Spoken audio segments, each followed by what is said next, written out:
The wagon driver did not even slow the team.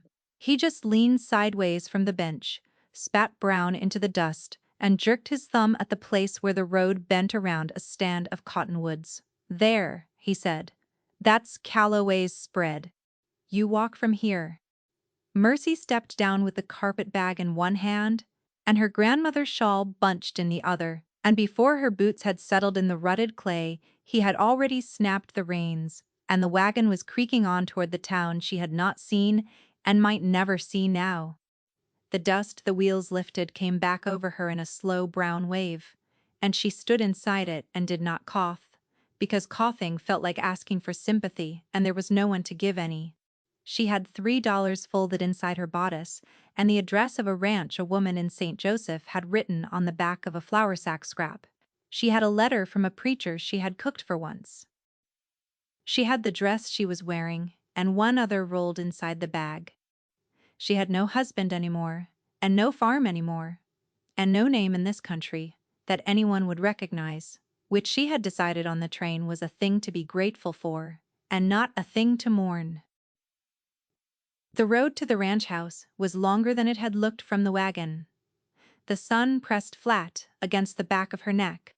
Somewhere to the west, a hawk turned in a slow wheel and called once, and she watched it because watching a thing that was free helped her remember she was, technically, also free. Widowhood had given her that, at least. A man could not hit a woman who had buried him. The ranch announced itself before the house did. She heard it first, the deep belling sound of cattle far off, the ring of a hammer on iron, a man's voice raised in command, and another voice answering. Then the buildings rose up out of the grass, like something that had grown there. A long, low main house with a covered porch, a bunkhouse off to the side, two barns, a smithy, corrals lined like ribs along the slope down to the creek. And inside the largest corral, moving in a tight, nervous circle, with its head high and its eyes white at the edges, the biggest black horse she had ever seen. 3 men stood at the rails. 2 were ranch hands in chaps and worn hats, leaning the way men lean when they have decided not to do the thing they were hired to do. The third was taller and quieter and did not lean. He stood with his arms crossed over the top rail and watched the black horse as though he were reading a difficult letter. He did not turn when Mercy walked up. He did not turn when she stopped a respectful 10 paces behind him. He spoke, though without looking. "State your business," he said. His voice was lower than she had expected. There was nothing kind in it, and nothing cruel either. It was the voice of a man who had stopped wasting words a long time ago. "I was told you needed a hand for the kitchen and the laundry," she said. "I came up from St. Joseph. I have a letter." Now he turned. He was younger than his voice had made her think, though there was gray in the dark hair at his temples and a line between his brows that looked permanent. His eyes were the color of weak coffee, and they took her in once, top to boot, the way a man assesses a horse he has been offered. "The woman who placed that notice died of fever in March," he said. "The job has been filled twice." "Oh," said Mercy. She did not know what else to say. She felt the $3 against her ribs, and she felt the road behind her, and she felt the hawk turning somewhere overhead, and she thought about how many miles it was back to the wagon road, and how no wagon would come along it again before nightfall, and she thought about being a widow alone on an open road after dark. And she did not let any of it show on her face. "I can do other work," she said. "I am not particular." One of the men at the rail laughed. It was a short, hard sound. The tall man did not laugh.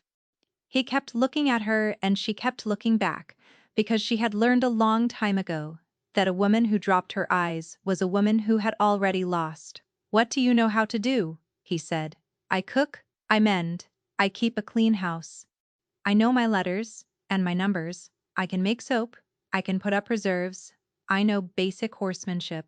She added the last because the black horse was moving behind him, and she could feel its fear from where she stood, and she did not want him to think she was the kind of woman who would scream at the sight of an animal. Basic horsemanship was a careful phrase. It said she could ride if she had to and would not fall off, and would not be useless near a stable. It said nothing more. Which was deliberate. He watched her another long moment. Behind him, the black horse hit the rails with its shoulder, and the whole corral shuddered, and the two ranch hands jumped back, and one of them swore. The tall man did not flinch. He did not look around. "You can sleep in the small room off the kitchen tonight," he said. "We will talk in the morning about whether there is work. If there is not, I will have a man drive you to town." He turned away from her. Then, as though the conversation had ended without her permission, and she understood she was being dismissed in the only way he knew how to do it, which was to stop looking at her, she thanked him and she walked toward the house.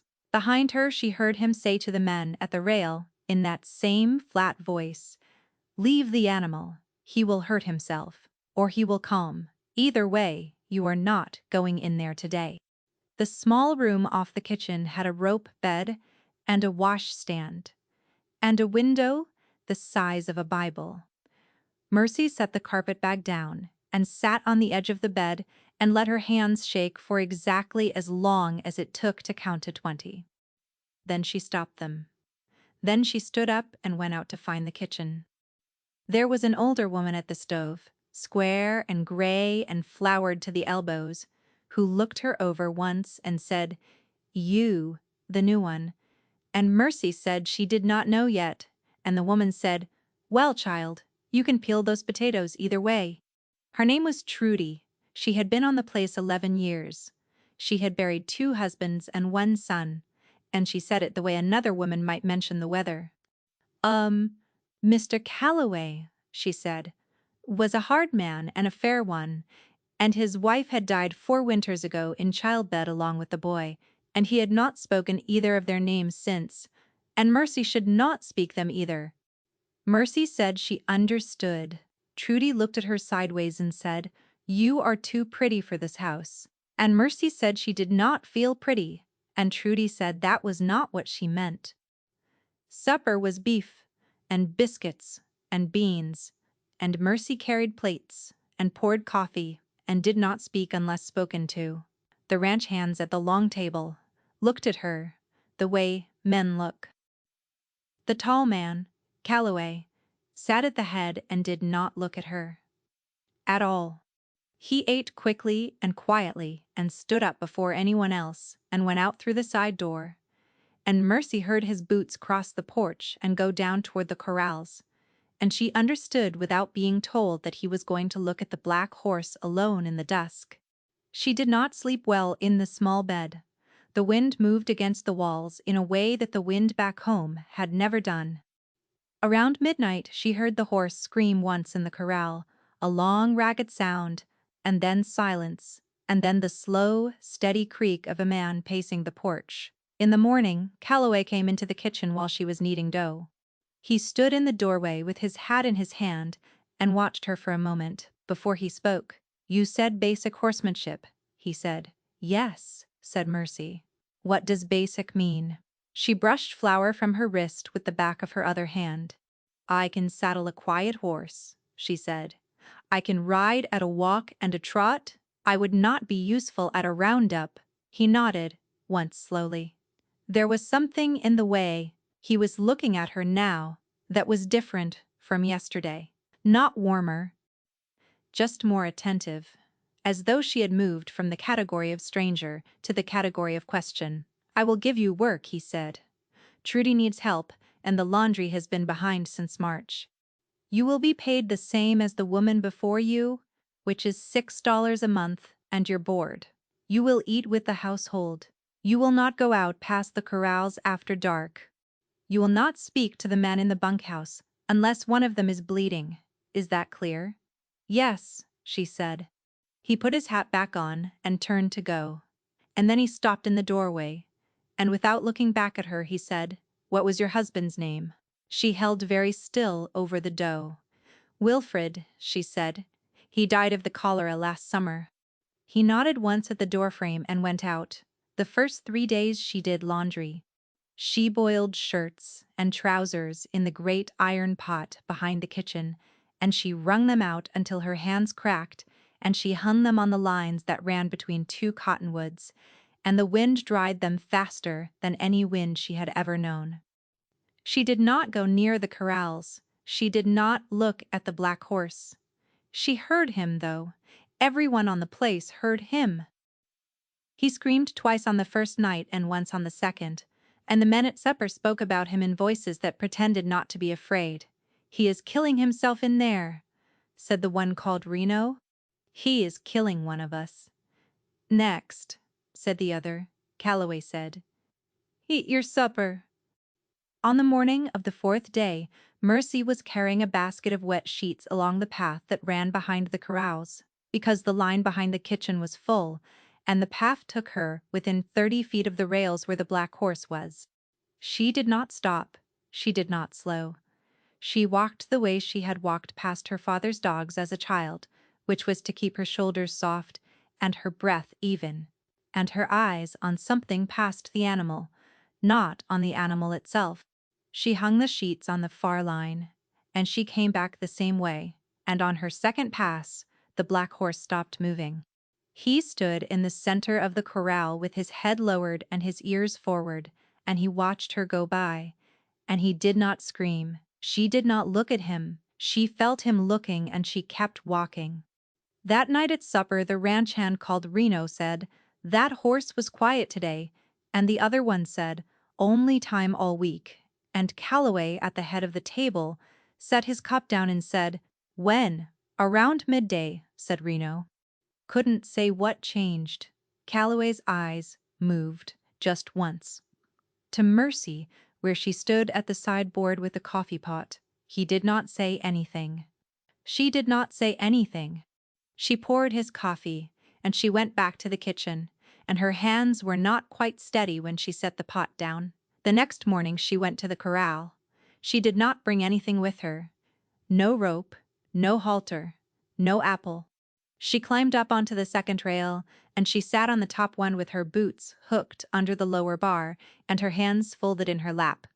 And she looked at the dust at her feet, and not at the horse. He was at the far side of the pen. He blew hard through his nose when he saw her, and he wheeled once, and then he stood. After a long while, he took a step toward her. She did not move. He took another. She did not move. He came halfway across the pen and stopped, and she could hear him breathing. She started to hum.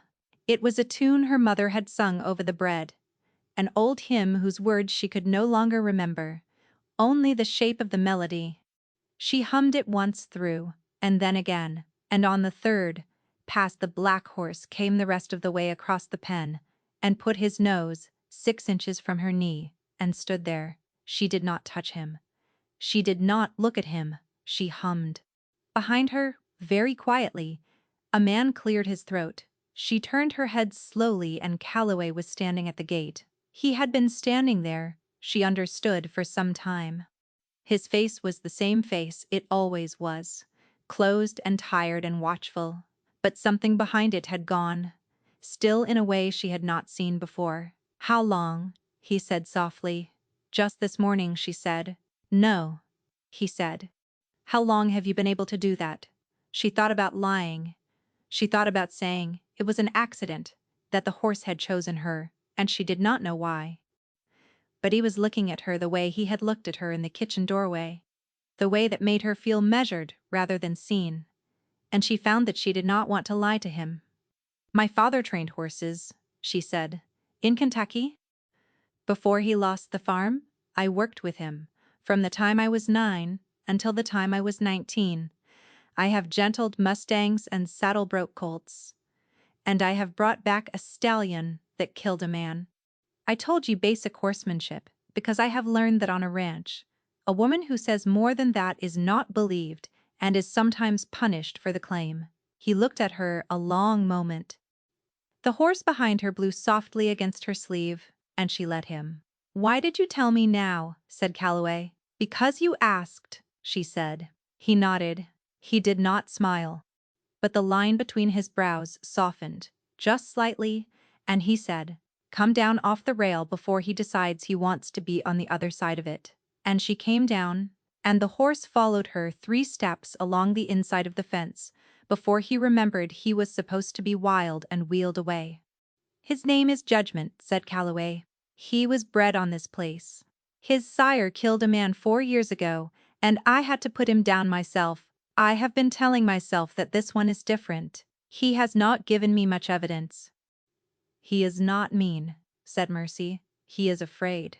There is a difference. A mean horse hurts you because it wants to. A frightened horse hurts you because it does not know how else to make you go away. Then he said, "You will work the horse in the mornings. You will still help Trudy after midday. I will pay you $12 a month instead of 6. Is that fair?" It was more than fair. It was twice the wage of any woman on any ranch she had ever heard of. She said yes. He nodded once and walked away, and she stood at the rail with her hands in her apron pockets and watched him go, and she felt the black horse come up behind her and breathe against her hair, and she did not turn around. The second week she had Judgment haltered. The third week she had a saddle blanket on him, without him bolting.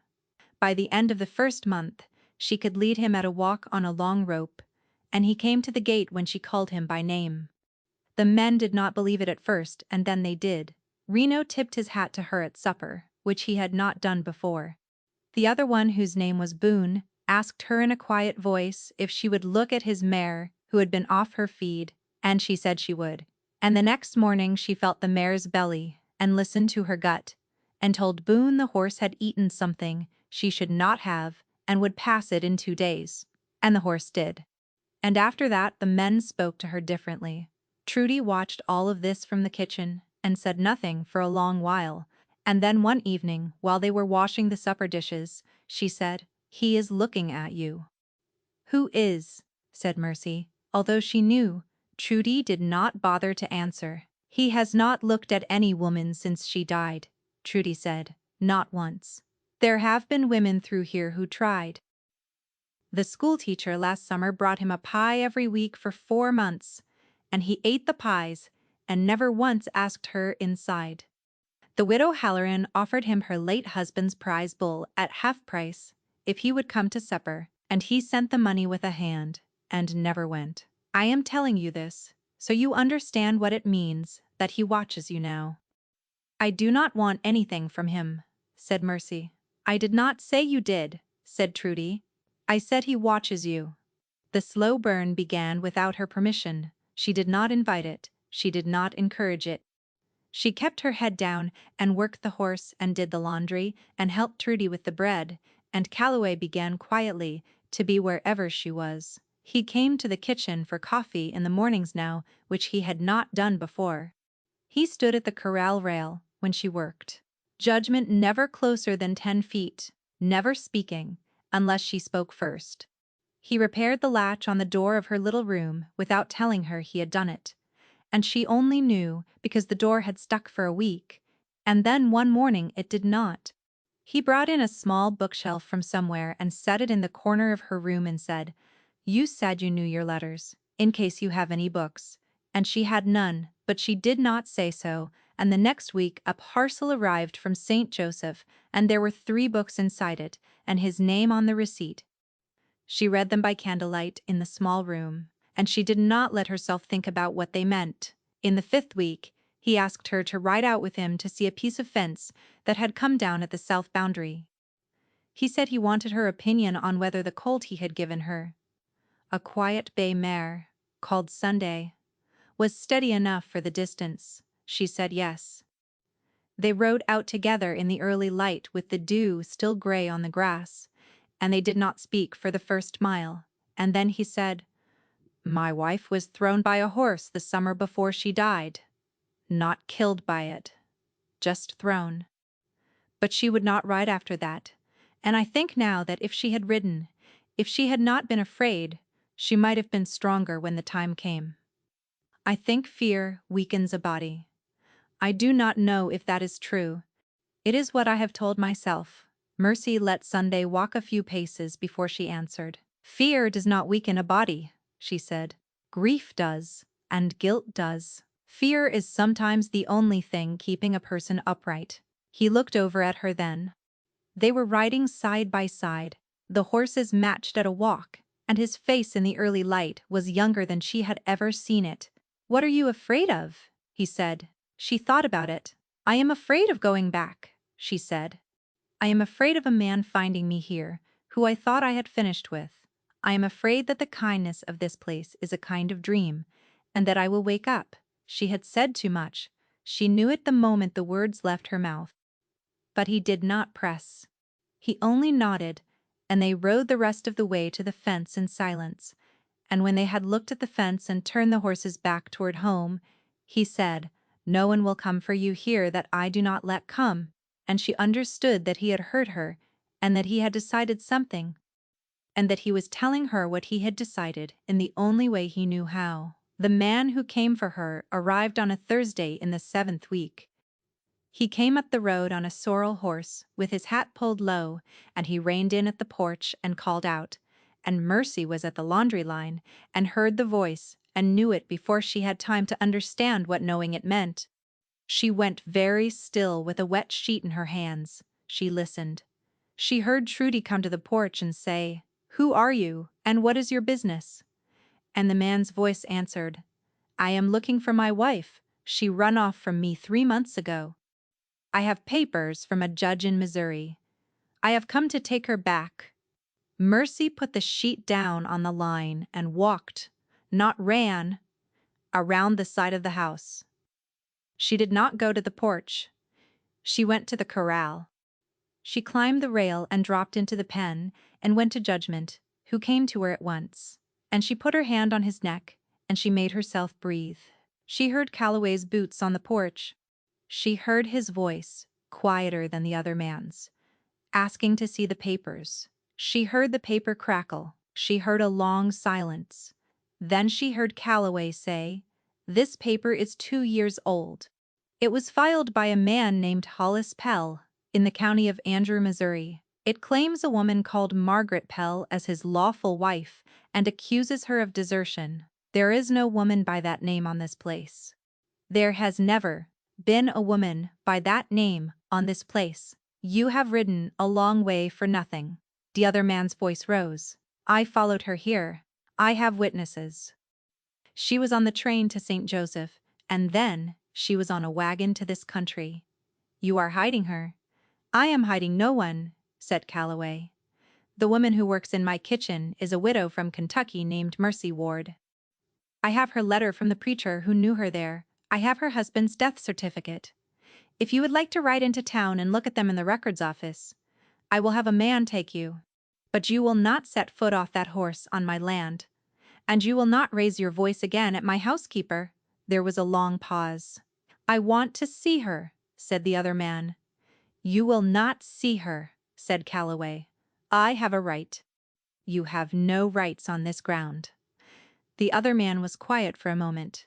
Then he said in a different voice, "Lower and uglier, you are sweet on her. That is what this is. You are protecting a runaway wife, because you want her in your bed." Mercy heard the sound of a man stepping down off a porch.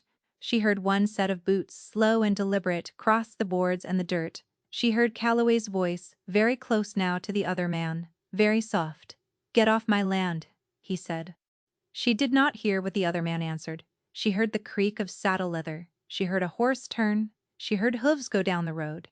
She heard them keep going, and finally fade into the distance and into the wind, and only then did she let herself slide down the rail and sit in the dust of the corral, with her arms around her knees and her face against Judgment's foreleg. And she shook for a long time, and the horse stood over her and did not move. Calloway came to her at dusk. He came into the corral, which he had not done since the first day, and he sat down in the dust beside her, with his back against the rail. And he did not touch her, and he did not speak for a long while. Then he said, "Was that your husband?" "Yes," said Mercy. "You said he was dead." "I said, the man I was married to died of cholera last summer." "That was true. His name was Wilfred Ward." And he was a kind man, and I married him after I ran from the first one. And he hid me for 2 years, and then he died. And I was alone again, and I knew Hollis would find me if I stayed where Wilfred and I had lived. So I ran further. I did not lie to you. I just did not tell you everything. Calloway looked out across the corral at the last of the sun. Are you still married to that man? He said. I do not know, said Mercy. I think a marriage entered under threat is not a marriage in the sight of God. But I do not know what a judge would say. I have not asked, because asking puts me on a record. He nodded slowly. I told him you were a widow named Mercy Ward. He said, I told him I had papers. I have no papers. I have your word. I told a lie under my own roof to a man with a court order in his hand, and I would do it again tomorrow, and I would do it the day after that. She turned her face to look at him. Why? She said. He did not answer her right away. He was looking at his hands where they lay open on his knees. They were big hands, scarred across the knuckles, a working man's hands. After a long time he said, My wife died because I was not there. I was 3 days out on a drive when the labor started early. The midwife came, but she was old, and she did not know what to do, and the boy was turned wrong, and by the time I got back, they were both gone. I have spent 4 years telling myself there was nothing I could have done. But I knew before I went that her time was close. I went anyway. I went because there was money in it, and because I told myself she would be fine. She would have been fine if I had stayed. And I did not stay. He stopped. He looked at his hands. When that man rode up today, he said. I knew, before he spoke, who he was. I knew the moment I saw your face from the corner of my eye, when you walked around the house, and I thought, I am not going 3 days out this time. I am not telling myself she will be fine. I am standing on this porch. Mercy reached over and took his hand. It was the first time she had touched him. His hand turned in hers and closed around her fingers, and did not let go. He will come back, she said. I know, said Calloway. I know, said Calloway. He looked at her then. The sun was behind him, and his face was in shadow, but she could see his eyes. What do you want to do? He said. Tell me what you want, and I will do it. If you want to leave, I will put you on a train tonight with money enough to get to California and a name. No one will follow. If you want to stay, I will stand on this porch with every man on this place behind me, and we will meet him when he comes. She did not answer right away. She thought about the train. She thought about California. She thought about the years of running and the years of not having a place where the door stayed open. She thought about the small room off the kitchen and the bookshelf in the corner and the latch that did not stick anymore. She thought about judgment standing over her in the dust. I want to stay, she said. He nodded once. Then he lifted her hand, the one he was holding, and he pressed it briefly to his mouth. And he set it back down on her knee. And he stood up and walked out of the corral, and she sat in the dust with the print of his lips still warm on the back of her hand. Hollis came back on a Sunday morning. He came back with 4 men, and he came back before dawn. And he was not stupid. He came at the back of the property where the creek ran, and he came on foot the last quarter-mile, and the first anyone knew of him was when one of the dogs began to bark, and then was silenced in a way that meant someone had hurt the dog. But Calloway had been ready for a week. He had men on the porch and men in the barn, and men in the bunkhouse with the shutters cracked, and when the dog went quiet, he was already coming down the stairs with the rifle in his hand. Mercy heard him on the stairs. She had been awake. She had been awake every night since Thursday. She got out of bed in her nightdress and her shawl, and she did not put on her boots, because she did not want the sound of them on the boards, and she went down the hall and into the kitchen, and she took the long knife from the block, and she stood in the dark with her back against the cool brick of the chimney, and she waited. The first shot came from the barn. It was not Calloway's rifle. She knew his by the deeper crack of it. This was lighter, one of the hands.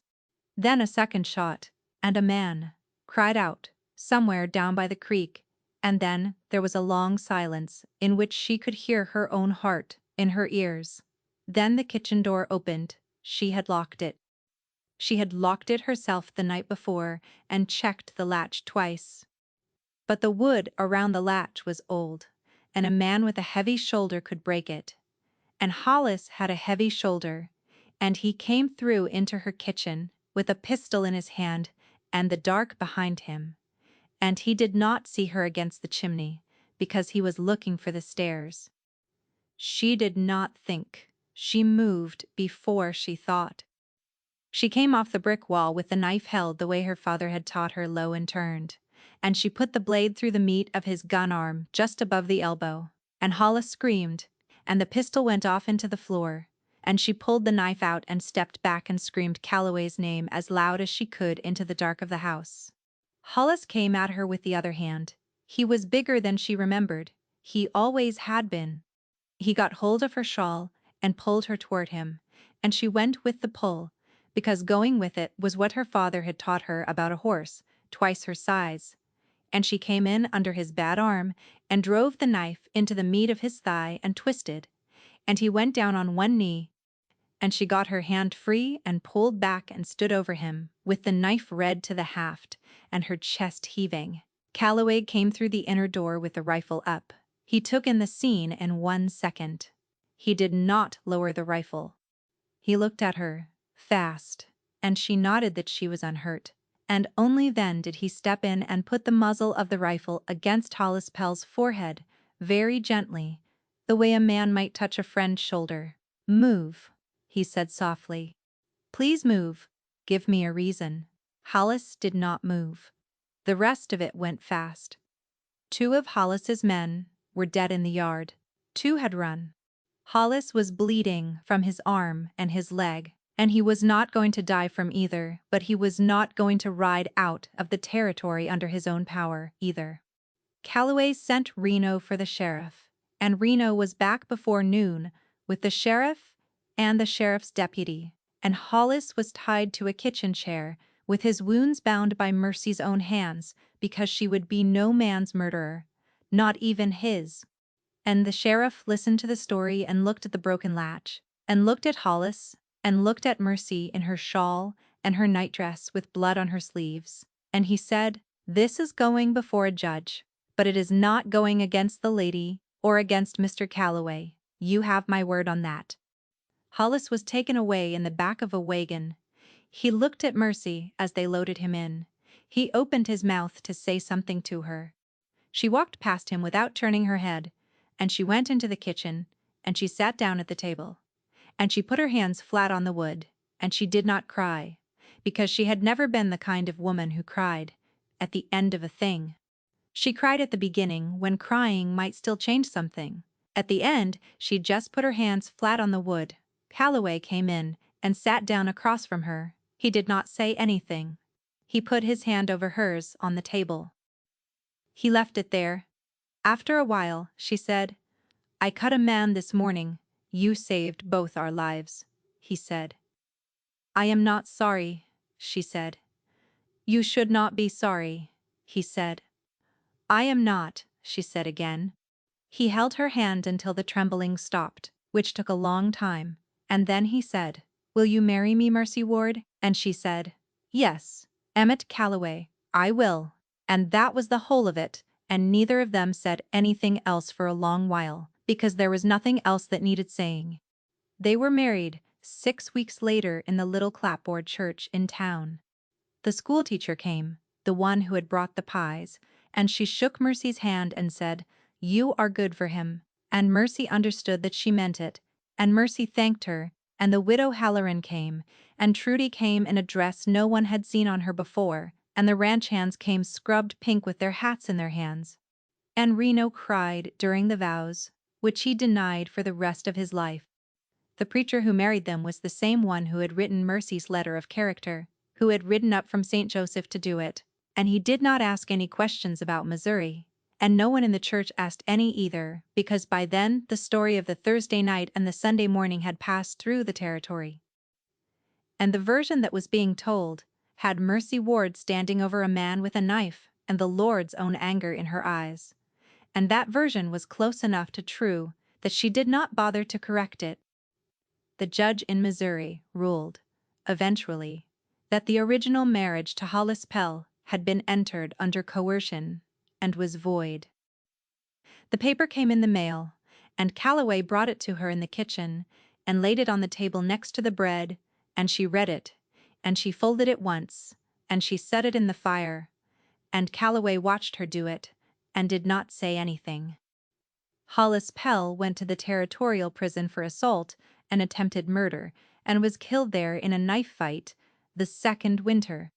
The news came in a letter from the sheriff, and Mercy read it standing in the doorway of the barn with the cold light on the paper, and she did not feel triumph, and she did not feel grief. She felt only that a door she had been holding shut with her shoulder for 10 years had finally been latched from the outside. And she could turn around now and walk away from it. Judgment. The Black Horse lived another 19 years on the place. He never let any other person ride him. He let Mercy. He let the daughter she and Emmett had 2 years after the wedding, a small dark child named Sarah, who took after her father in the eyes and her mother in everything else, and who at 4 years old could walk into Judgment's stall and lead him out by the forelock the way Mercy did. While the ranch hands held their breath and Emmett stood on the porch, with his arms crossed and a look on his face that Mercy had come to understand was the look of a man who had stopped fighting his own joy. On the evening that this story ends, which was a summer evening, 7 years after she had stepped down off the wagon in the dust, Mercy stood on the porch, with Sarah leaning against her hip, and watched Emmett ride in from the south pasture on the bay mare, called Sunday. The sun was behind him, and the dust rose gold around the horse's legs, and Sarah said, "There he is," the way she said it every evening, as though his coming home were a new and astonishing fact each time, and Mercy thought that perhaps that was what love was, in the end. Not the great storms of it, but the daily astonishment that the person you loved had come home again, and would tomorrow, and the day after that. Emmett reined in at the porch step and looked up at her. The line between his brows was almost gone now. It had taken 7 years to soften, and it had not gone entirely, and it never would, because some grief makes a permanent mark on a face, but it had softened, and the eyes above it were warm in a way they had not been the first day she saw him.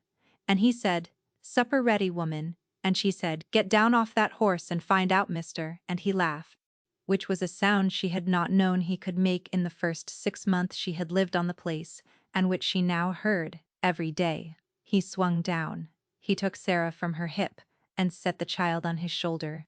He put his free hand at the small of Mercy's back, and he steered her gently through the door into their house, and the door closed behind them, and the wind moved across the prairie grass the way it had moved for 1,000 years. And somewhere down at the corrals, the black horse blew softly through his nose at the coming of the evening, and inside the house a woman who had once been told she would not survive set the table for her family, and a man who had once been told he would never love again sat down at the head of it and bowed his head, and the lamps were lit. And the door stayed closed against the dark, and the dark, for once, stayed outside.